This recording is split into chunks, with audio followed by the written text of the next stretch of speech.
Hey, what's up, guys? Just wanted to show you guys a project that I've been working on for the last couple of days.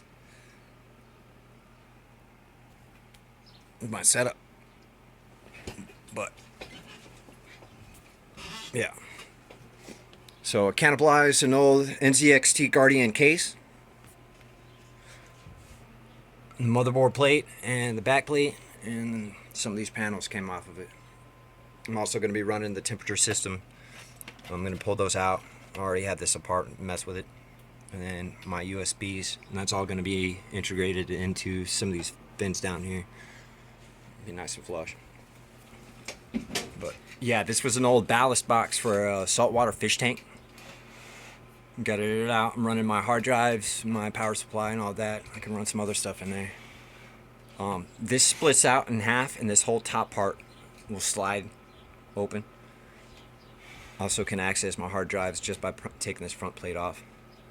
I got really impatient, wanted to see this thing built and see it running and make sure all my wires and shit ran up to it. So, quite a bit more work. I'm gonna have to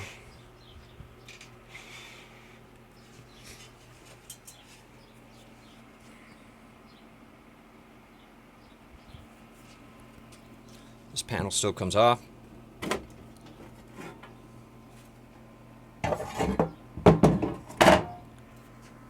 And when I take this part next time, I'm gonna cut out some of these fins and let these will lay a lot more flush. And then this panel will be a lot more flush.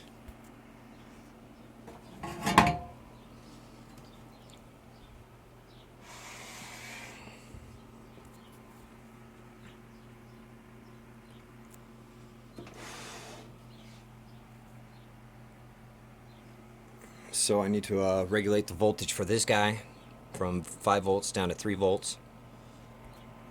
Set screws and all that. And I've got a couple of these guys, and I'm going to be bouncing that green laser beam throughout the case. I don't know if I just mentioned this or not. I've taken 3 takes on this freaking video. But I want to get a PCI ribbon, mount the video card vertically, and then figure out the plexiglass. And I'll bend the plexiglass to mate with this, and then swing around. Do another fan or whatever. But yeah, let me know what you guys think, and thanks for watching.